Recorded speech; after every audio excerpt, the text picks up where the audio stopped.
Hello, I'm Katie from Writers of Respect. And I'm Hannah from Teen Up. As part of SHS School PBIS goal of respecting self, respecting others, and respecting property, we are here to talk about youth suicide today. But first, a few quick facts.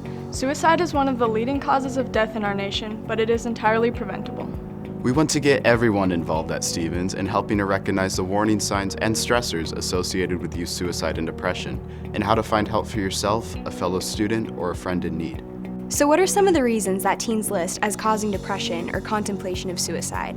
We want to emphasize that we can't assign one particular stressor or cause that contribute to a teen's anxiety and happiness that might increase the possibility of suicide. In fact, many teens who experience these same stressors are able to find other positive ways to cope. Here are some factors that may influence teen depression or possible suicidal responses. Teens who have experienced the end of a relationship, or maybe they are in an abusive or controlling relationship with someone and don't know how to get out of it, or they are exposed to harassment and bullying. Sometimes there are stressors in the home that are difficult to cope with, such as financial problems, death of a loved one, abuse in the home, or a parent's divorce. Students can also experience a lot of anxiety or stress related to planning for their future, like choosing a college or career, or keeping up with their grades and doing well on a college entrance exam. Sometimes not having plans can cause stress too. For others, it can be very overwhelming trying to juggle all of their many responsibilities, such as school, sports, extracurricular activities, and making time for family and friends. Some students may have a history of depression and/or suicidal thoughts or attempts, which puts them at a higher risk when stress increases in their lives. Or they may be misusing or abusing drugs or alcohol or have a court-related arrest. The good news is depression and its related effects are treatable and can get better with help. In fact, the vast majority of young people who face adversity and its challenges are able to set up support, positive ways to cope, and get counseling when support is provided. If you know the warning signs of depression and suicide, it makes it easier for you to identify these signs in a friend. Any mention of dying, disappearing, jumping, or shooting oneself, or other types of self-harm, or making statements like, "It was nice knowing you. Everyone would be better off if I wasn't around. I am nothing but a burden to others." Recent loss through death, divorce, a broken relationship, self-confidence, self-esteem, or a loss of interest in friends, hobbies, or activities previously enjoyed. Being sad, withdrawn, irritable, anxious, tired, and not being able to make decisions. Unable to concentrate on school, work, or routine tasks. Insomnia, often oversleeping, early waking, and nightmares. Loss of appetite and weight, or overeating and gaining weight quickly. Acting unpredictably, harming self or others. Feeling worthless, shame, overwhelming guilt, self-hatred, and saying everyone would be better off without me. Social isolation and distancing from friends or activities. Believing things will never get better or that nothing will ever change. So, what do you do if you find out or think that a friend of yours is thinking about dying by suicide or self-harm? Or if they confide in you saying, "I'm done, life's just not worth living," or "I'm gonna kill myself"? Sometimes you don't know what to do if someone you know is talking about suicide. That's normal. Here's some suggestions teens find helpful. There are 3 easy to remember steps.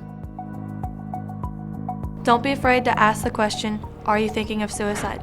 Acknowledging and talking about suicide communicates that you're open to talking about suicide in a non-judgmental and supportive way.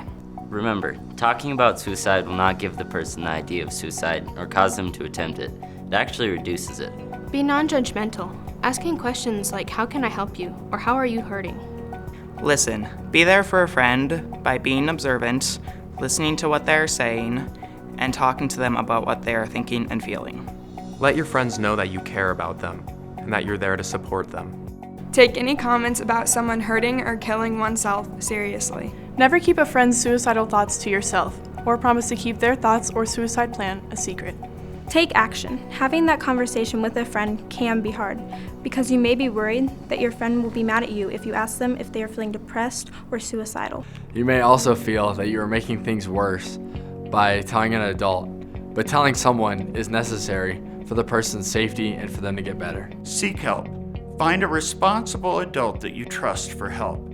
If you're at school, you can go to a counselor, a teacher, a coach, principal, or a security officer. If you're not at school, go to a parent or other trusted adult like a pastor. In any case, if the adult does not take your friend seriously, find an adult that will. Don't be afraid to ask a friend if they have a plan for suicide. If they do not leave them alone. If they have a plan, they are at a higher risk for suicide. Please get help immediately. Would you know how to help a friend who is contemplating suicide? A Friend Asks is a free smartphone app that helps provide the information, tools, and resources to help a friend or yourself who is struggling with thoughts of suicide. Download the app today and encourage friends and family to do the same. Education is the key to prevention, and with information like this as close as your smartphones, you could help save a life. The Friend Ask app contains the following information: warning signs of suicidal ideation, how to help a friend, how to get help now, what to do and what not to do in the B1 program. If you're in an immediate crisis, call 911. If you or a friend need help or need to talk with a counselor, you can do a few things. You can call the National Suicide Prevention Lifeline at 1-800-273-8255. You can say, I have a friend who's suicidal directly into your phone and they'll connect you to that, or you can use your app. Most teens who are thinking about suicide won't take action if they are given enough time to process their feelings, emotions, and pain. Part of suicide prevention is empowering young people to make a difference in the lives of their fellow students and families.